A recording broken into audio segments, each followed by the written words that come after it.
Skeletons of the Marital Closet by Tang. Chapter 1931. But at that moment you weren't near me, Ivy replied. I'm extremely grateful that I was still able to save you then, Orem responded with a sense of pride. He would feel proud saving a woman he loves. Orem had immersed himself into the role of someone who loves Ivy. He had to make it as convincing as possible. If he believed it himself, then others would believe it too. What if you hadn't successfully saved me, and the machine had hit me instead? What would you have done? Ivy asked. Orem was taken aback. He had not thought about that question because he had arranged the accident. He had coordinated with someone to trip and knock over the camera. There were even hand signals. Orem was prepared to rush on stage right as the machine fell. He had calculated that he could make it in time. Over these past few days, Orem had been getting along with Ivy. He had already shown his caring and considerate side, but his relationship with Ivy had not progressed any further. Ivy definitely would not confess first, so he had to take the initiative. After today's accident, he could easily win Ivy over and make her his girlfriend. If, Orem pondered for a few seconds and quickly came up with an answer, if it really hit you, then the filming of the movie must stop. We need to investigate why the equipment was mishandled. I would hold everyone involved accountable. Ivy listened quietly. She saw Orem's eyes darting around. When a person was lying, they would subconsciously do that. It was an uncontrollable instinctive reaction. As expected, Orem had planned this. She guessed it right. Truth be told, you are not obliged to save me. You're busy every day with important matters. If something happened to you, what would happen to the company? She exuded tenderness and self-blame. It was an acting competition. It's my fault for implicating you. I'm sorry, Ivy said. Orem sighed. There's no need for you to apologize. She bit her lip. Can I see your injury? She wanted to see the wound. Orem met her gaze, only to see her eyes getting wet, as if she was about to cry at any moment. He concluded that she cared about him. Well, good, she was already moved. Ah, well, what woman could resist a man who risked his life to save her? Sure, I'll show you. I want to assure you that it's really nothing serious so you don't have to worry, Orem agreed. Ivy nodded. Orem began unbuttoning his shirt and took it off, revealing his back to her. Both of them had their backs to the door and did not notice the door open and close. Chapter 1932. The door closed slowly and quietly. Gale stepped back and gestured to Shawn behind her with a wink. We shouldn't go in now, Shawn asked. What did you see? Cough. It's a scene that we shouldn't be seeing. Shawn glanced at the tightly closed door. Could it be kissing? He asked. Gale widened her eyes. Was this not too fast? How could Shawn dare to guess that of Ivy? Was it characteristic of men to want to get physical so quickly? No? Seeing her reaction, Shawn guessed again. Hugging? Gale shook her head. No. What is it then? Could it be that they've reached the final base? Shawn said calmly. Where are your thoughts straying to? Well, yes, Orem did take off his clothes. Shawn raised an eyebrow. Why did he take off his clothes? To show Ivy his injuries. With such a heavy machine hitting him, he must be covered in bruises, swollen all over, Gale replied matter-of-factly. No wonder she closed the door. Let's go then, Shawn said, showing no interest in the situation inside. Ivy would tell him later. He would then teach Ivy what to do next. However, Gale was rooted to the spot. Shawn turned to look at her, puzzled. Go? How can we go? This was the best opportunity to eavesdrop. Only a fool would leave now. What do you want to do then? Gale stuck out her tongue, turned around, and pressed her ear against the door. I want to hear what they're saying. Shh, Shawn, don't make a sound, and keep an eye out for me. Don't let anyone else come in. Shawn was speechless. Do you believe Orem might confess today? A hero, wow. That's how movies are made. It actually happened today for real, Gale said excitedly. Shawn crossed his arms and leaned against the wall. What to do with a wife who loves gossip? He had to indulge her. What else could he do? His role was to keep watch, to make sure Gale would not be exposed. Gale took a deep breath and focused on the conversation. Ivy gazed at Orem's back. He was lean and muscular. His skin was smooth and taut. However, there was a huge swell on his back. She saw purple bruises. Although there was no bleeding, this was an internal injury that needed time to heal. It's so swollen. How could it not hurt? How could it be okay? She slowly reached out, fingertips lightly touching it. As soon as she touched it, she heard Orem hiss. Does it hurt? Ivy quickly withdrew her hand. Orem denied, no. Hearing his stubborn tone, Ivy's eyes darkened. If all this was true, how good would that be? If there was a real accident and if Orem really saved her, really liked her, really cared for her. Chapter 1933. However, it was all fake. Though even if there was a hint of sincerity, Ivy thought she might be willing to try being with Orem. Stop pretending. For the next few days you probably won't be able to lean back in your chair, you'll have to sit up straight, Ivy said. Orem replied, I'm a man, I'm not afraid of pain, I can endure it. If that had hit you, it would have been bad. He laughed again. Would you cry? Yes. Ivy nodded. In that case, it's a good thing it hit me. I'm most afraid of seeing a woman cry. I wouldn't know what to do if you cried. When the camera fell, it didn't hit me, but the actress next to me I instead. Orem, would you still have come to the rescue? Ivy asked. This question was not direct. There was a rich layer of subtext he had to read through. She was asking if she was special. Would he rush to help if someone else got hurt?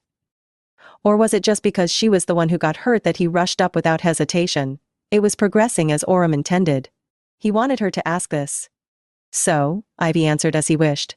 He wanted to confirm the relationship. She had to go along with his intentions, give him a way out, not be too eager but also not too slow. Outside the door, Gale became nervous, clenching her palms. Orem had to say he would only save her. Girls like to be treated specially. There was silence. After a while, Orem said, if it were someone else, I would still have saved Tetham. Ivy's heart sank. Gale also jolted. What was going on? How could Orem not take the opportunity to confess? Ivy nodded. Oh, I understand. No, you don't. Saving people is a matter of my upbringing and instincts. When I see someone in danger, no matter who it is, I instinctively want to help. But whether I can help is another matter, Orem said. Ivy looked at him with some confusion. Orem continued to explain, in that scenario, if the camera had fallen and hit someone else, I would have gone up too. But I wouldn't have been so fast. I wouldn't have shielded her in my arms, and I wouldn't have let myself get hurt to save her. What I would have done is to go up, check the situation, move the equipment, and ask if the person was injured. I'm being true. He asked the last sentence very gently. Do you understand? Ivy looked at him intently. She understood. He would still save the person, but treat her differently. Orem would hold her tightly in his arms, disregarding his own safety, but saving others would just be out of basic politeness and manners. The two looked at each other. There was an electric current in the air. After a while, Ivy looked away first. Orem. I'm not worth it. Orem immediately replied. Of course you're worth it. Why wouldn't you be worth it? Ivy turned away, facing away from him. She was afraid she could not control her expressions and Orem would notice something wrong. Facing away from him would make him think she did not know how to face him anyway. If I was still me before that night at the hotel, I would have thought I was worth it. I believe I am all right. I'm excellent and independent, I'm beautiful and self-disciplined, I'm pure. I'm worthy of any man, she said softly. But Orem, you know what happened that night? You are Paul's investor, and Paul and I. Ivy lowered her head. We are no longer compatible. Chapter 1934. What if I told you that I don't mind? How is that possible? No man wouldn't mind. I really don't mind. Because, that night, I had also not become pure, Orem said. Ivy's expression instantly changed. Was he implying that he had also slept with Gale? Orem, who was still shirtless, slowly walked behind Ivy. Ivy, since we're already talking about this, let's just be completely honest. There's only the two of us here and no one else, he said. Ivy remained still. What do you want to say? That night's events were deeply painful for all of us. Shawn hates me, Gale avoids me, and I blame myself endlessly, but I can't do anything to change it. I also know that you've been hiding at home, not wanting to see anyone, so I didn't disturb you. You're a good girl, so you couldn't accept what Paul did to you. You felt dirty, unworthy of many good things, and closed yourself off, unwilling to open up. But Ivy, that night, I also experienced the same thing as you. Gale and I are longtime friends. She's married and has children, and I did something despicable. I also looked down on myself from the bottom of my heart. Ivy clenched her lip. He clearly had not slept with Gale. He was deluding himself here. He was deceiving others while deceiving himself. She would not believe it, and she would not interrupt Orem, waiting to see what other nonsense he would spew. Orem's hand gently rested on Ivy's shoulder. Her body trembled slightly. Ivy, do you remember that I escorted you home after? Yes, I remember, she replied sullenly. Orem sighed. As I escorted you home that night, I wondered if we would still have a future, if there was still a chance for us. While you were closing yourself off, would you also reject me? Although I was engaged before and lived with my fiancé, I never actually slept with her. Ivy was quite surprised. They were engaged, and they lived together. They were just short of getting married, but Orem and Natalie never slept together. Was this true or false? Orum's cunning and schemes ran too deep for Ivy to discern what was real. Ivy bit her lip hard, using the pain to keep herself alert. She thought for a moment and said, "So, you must be really new to this. Love is a privilege. It's good if you can get it, but if not, you should let it go." "But," Ivy turned to look into his eyes. "You like Gale," she said it straight out. He had said they should be completely honest, right? So, she was being completely honest, to see how Orum would respond. Orum's expression changed slightly. He was a bit surprised and a bit displeased, but he quickly concealed it. It was too late. The observant Ivy saw it all clearly. How would he answer? Orum nodded, admitting, "Yes, the person I've always liked is Gale. How did you know?" Ivy wanted to answer that she figured it out herself. Chapter 1935. After a while, she changed her answer. "Gale mentioned it to me. Your relationship with her has reached this point where she would voluntarily confide in you? She wants to put us together. You should have noticed it too. So, she brought it up to clarify, and hoped I wouldn't overthink it, hoping I wouldn't reject you," Ivy said. Her reason was very plausible and reasonable, and Orum did not doubt it. He pondered for a while. Ivy watched his every subtle expression. To see past someone and still know they are lying made her feel indescribably uncomfortable and upset. In theory, Ivy should have felt pleased because she held all the cards. However, she could not help feeling desolate. Perhaps it was because she had somewhat developed feelings for Orum. She had somewhat fallen for him, so she could not just look at him with eyes full of hatred, love and hate intertwined. Ivy thought if only she had met Orum on any other timeline. She thought of when he appeared like a prince, reaching out to save her. The moment she crashed into his arms and looked up at him felt like a moment to last a lifetime. It was such a romantic first encounter that it was hard to come back to reality. Orum said, "So it was Gale who told you. That fits her personality." "Yes, she often praises you in front of me, saying how good you are." She thought, "Orum, you've done something that hurts her despite Gale's trust and admiration for you. Do you feel guilty about it?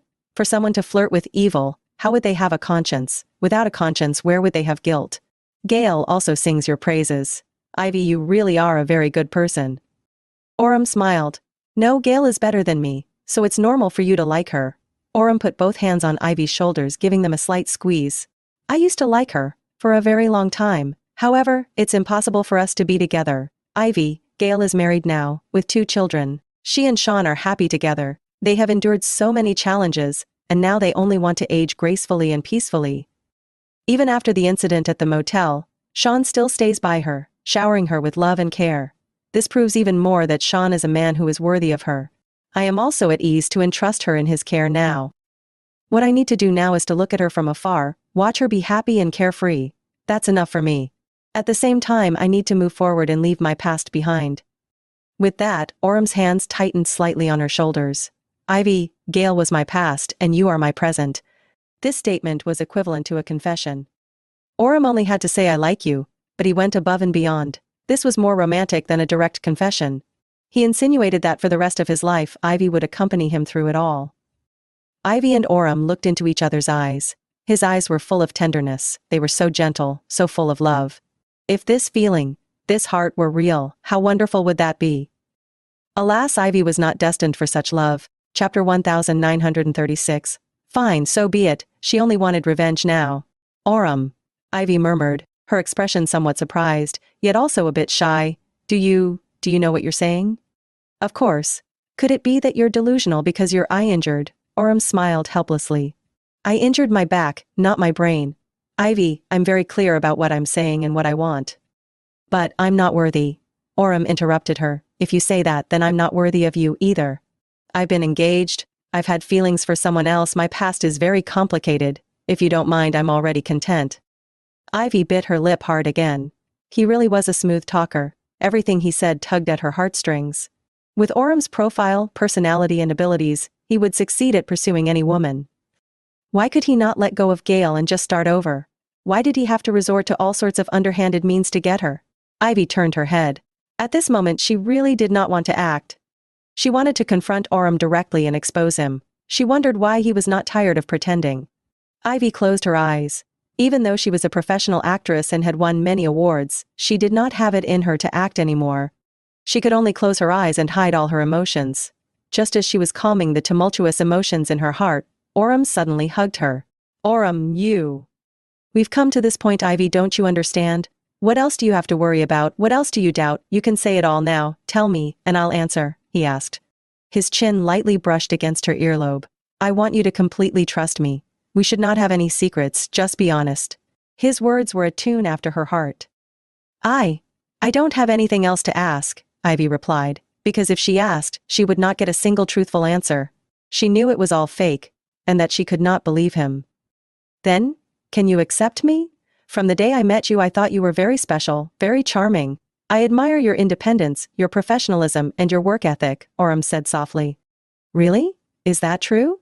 It's true, this was indeed true. Ivy was beautiful and elegant, talented in acting, had won awards, her career was on the rise, and she was very proper and self-disciplined.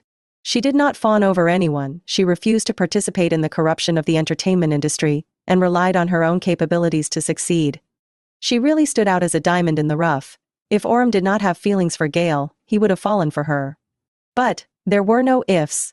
He only wanted Gale. To him, everyone else was just a substitute. 20 years ago he had set his heart on Gale. 20 years later he still wanted her. Orem had to compete with Shawn.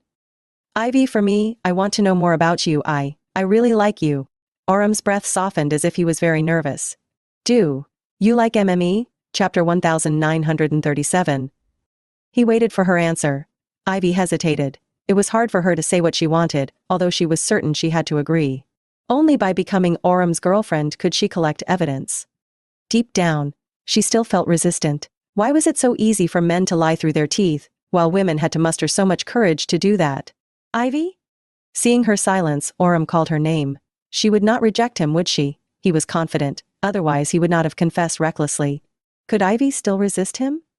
He had laid down enough groundwork before, and today he had even risked his life to save her. Orem did not believe she had not been moved. Unless that day in the office, Ivy had truly overheard his conversation with Paul. Otherwise she would have long succumbed to his kindness. Orem, Ivy hesitated. I want to tell you that I like you. He smiled. But, what? Do you still have concerns? Orem asked. Ivy gently pushed him away and looked into his eyes. She had her acting game back on. Can our affection guarantee a future together? Will others bless us? How will you get along with Paul in the future?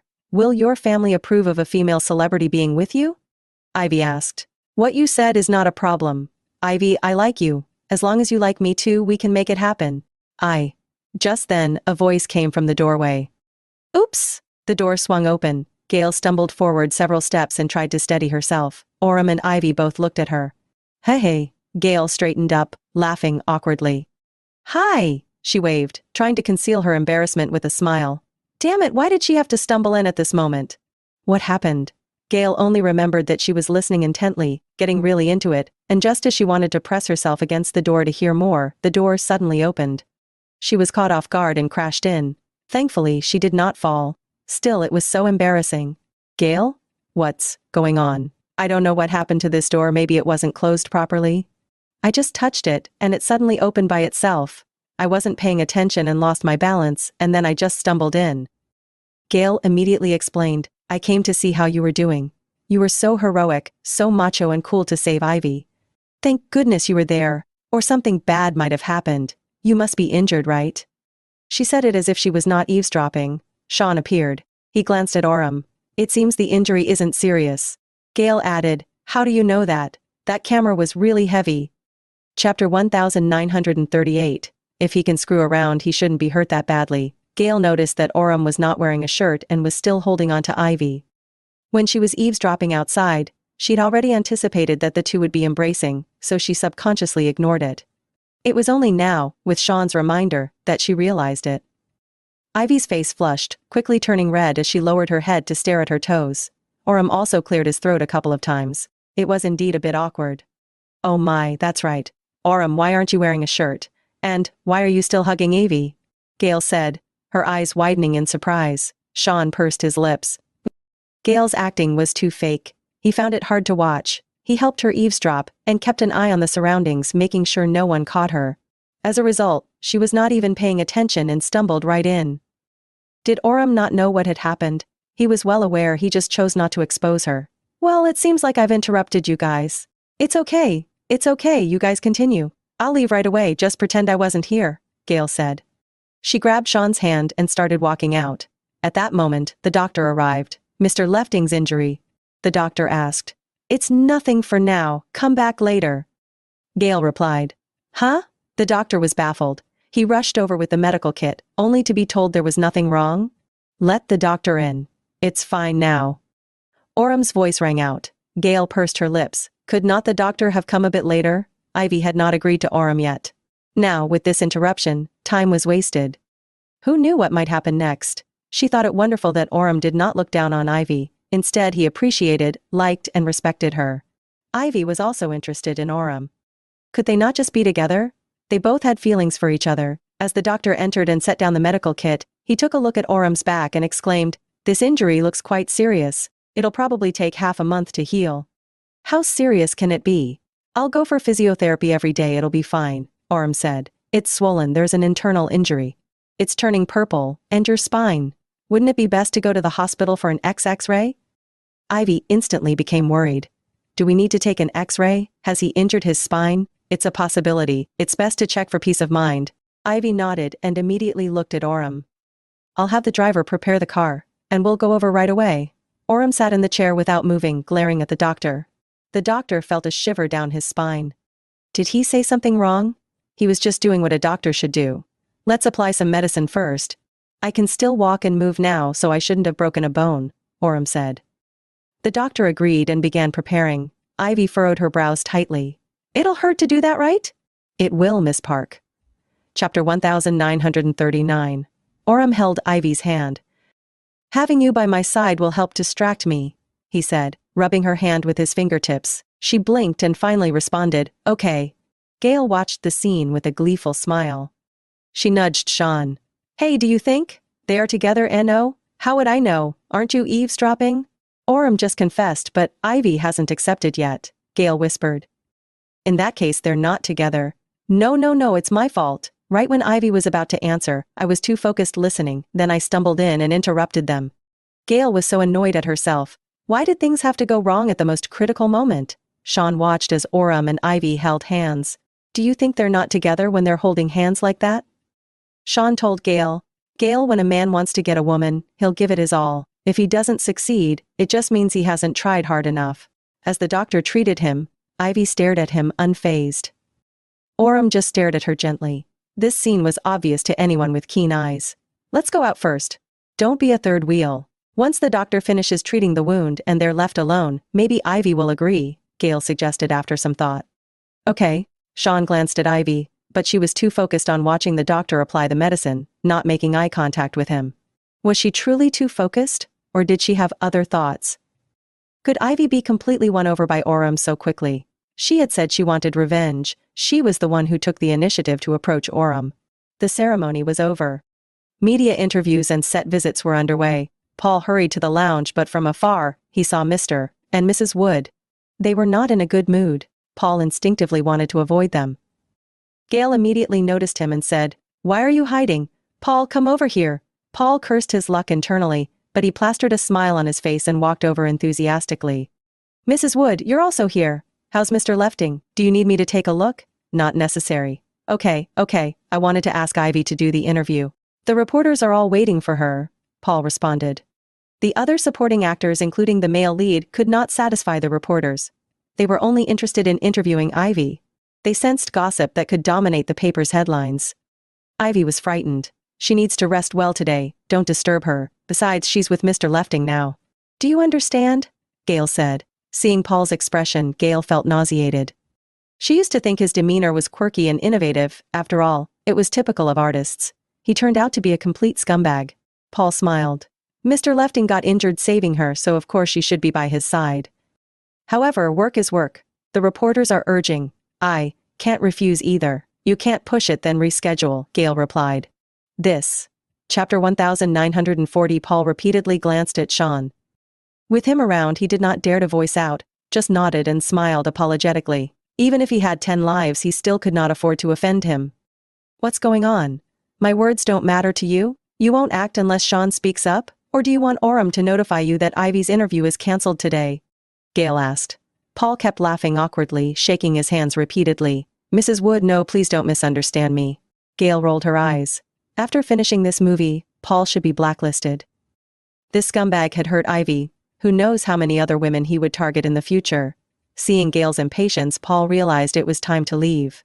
He could not wait any longer, or else he would get in trouble. Paul nodded. All right, I'll go inform the reporters. By the way, Mr. and Mrs. Wood, why don't you sit down? Should I arrange for the assistant director to show you around the set? No need. Gale still was not courteous. Paul could not retaliate, so he nodded to Shawn, then to Gale with a smile, turning to leave. This movie was really frustrating. Back then, Paul was the decision-maker on set, and everyone had to follow his lead. He had fame and credibility, investors relied on him to make money. However, it felt like too many cooks were spoiling the broth. Orem, Mr. Wood, Mrs. Wood, and even Ivy. The tables had turned, and he needed to appease everyone. At this moment, the door of the lounge suddenly opened and Ivy walked out. Director, is it time for the interview? I'm heading over now. Paul was taken aback. Ivy seemed normal, with neat hair and clothes, ready to appear on camera. Well, Paul did not dare to say anything for a moment. The decision was not up to him. What's going on? Is the interview over? I remember it was scheduled for this time, Ivy asked with a puzzled expression. You kept track of time even while helping Mr. Lefting with his wound? Of course, work is work, I can't be sloppy. Orem's fine now, so I'll head to the hospital with him after the interview to get an X-ray and check if he's broken any bones. With that, Ivy adjusted her hair and prepared to leave. She glanced at Gale, avoiding eye contact. She did not even look at Shawn, and followed Paul to the interview area. Gale was puzzled. Evie seems a bit off, doesn't she? Gale looked at Shawn. Did she just ignore me earlier? Yes. Why? Did I do something wrong? Did I say something wrong? You didn't. Then why? Haven't you noticed? Have you really paid attention to Evie? Shawn raised an eyebrow. Gale replied. She didn't even look at me. How could I see her face or emotions? You don't need to look at her face. Gale was even more puzzled. Then where should I look? Shawn nodded toward her lips. Here. Her lips. Ivy's lips.